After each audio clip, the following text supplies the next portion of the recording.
And that's your perfect Roman carbonara. Dude, it's so good.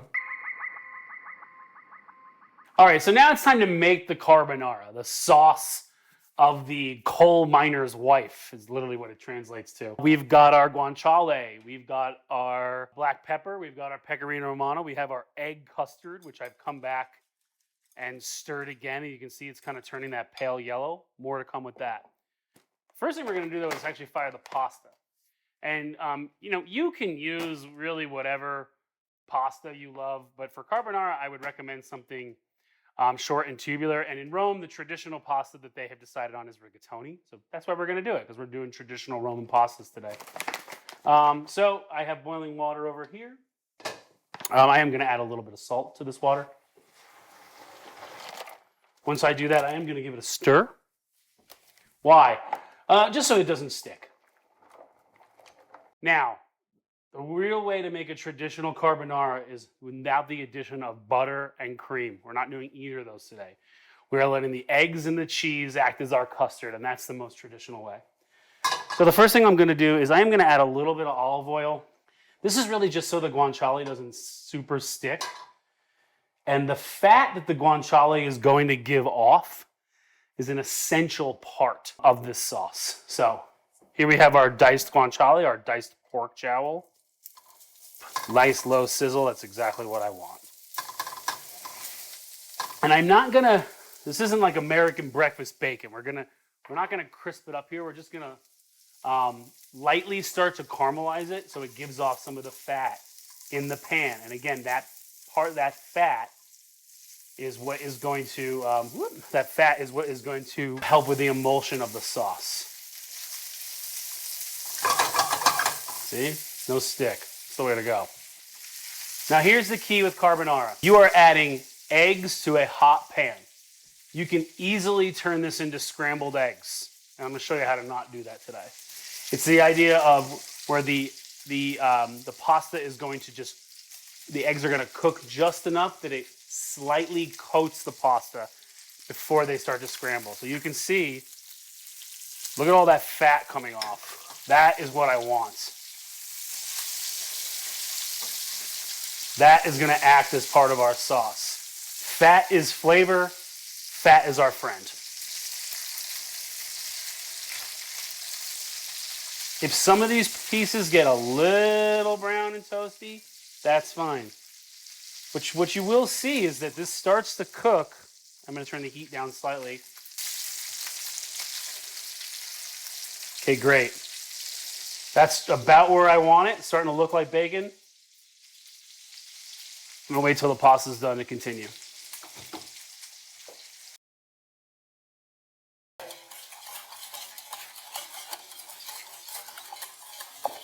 All right, so our rigatoni's been going for about 10 minutes now, and I'm going to check and see if it's done.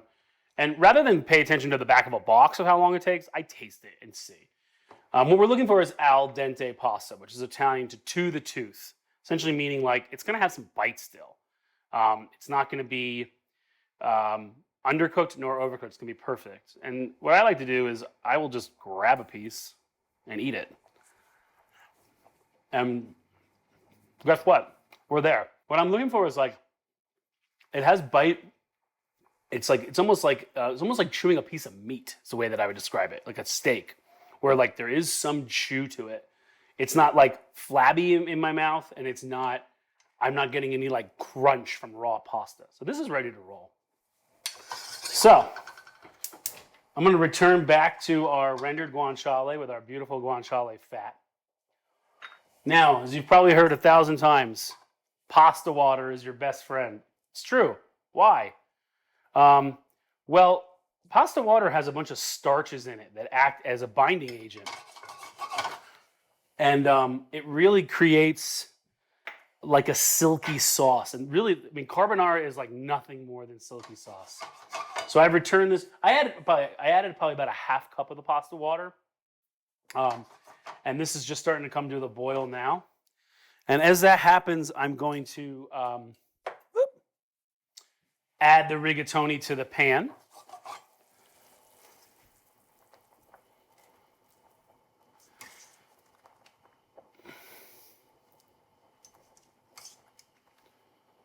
Making sure to drain it pretty well. If it doesn't drain all the way, that's like fine. Okay. I'm gonna stop there because we do need a little bit of room to help mix this. Okay. Give it a quick shake.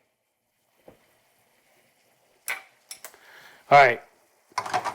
You can hear the guanciale fat, the pasta water is boiling. That's what I want. I'm almost like cooking this a second time.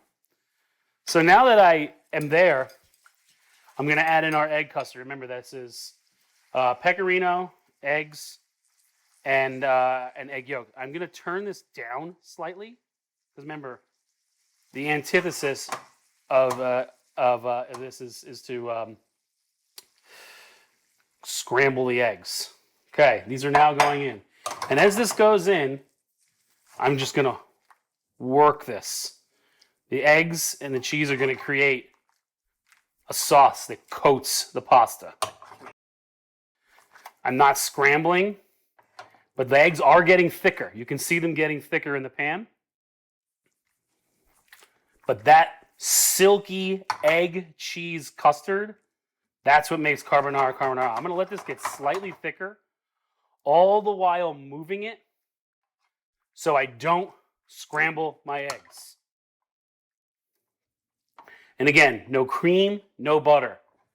The eggs and the cheese are acting as my sauce or my condimento. And this is like perfect, dude. Okay? Look at that, look at that. Now, how can I tell it's done? My eggs are not runny in the pan anymore. See that? They're not moving. So this is done. To finish, black pepper, good amount, more than you think. Probably like, yeah, tablespoon. Okay? Oh, yeah. Perfect silky sauce. Then we're going to plate it. Once I plate it, I'm going to add a little bit more cheese, a little bit more pepper. Oh, yeah.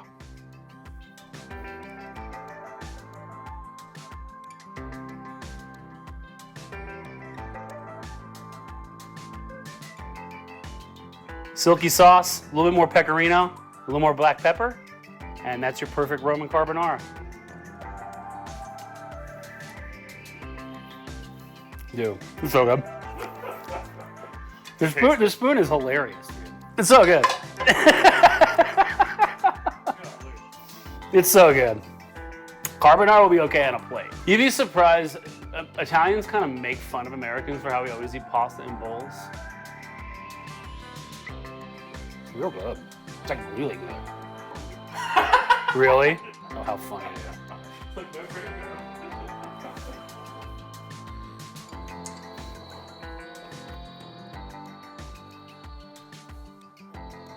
That's not close.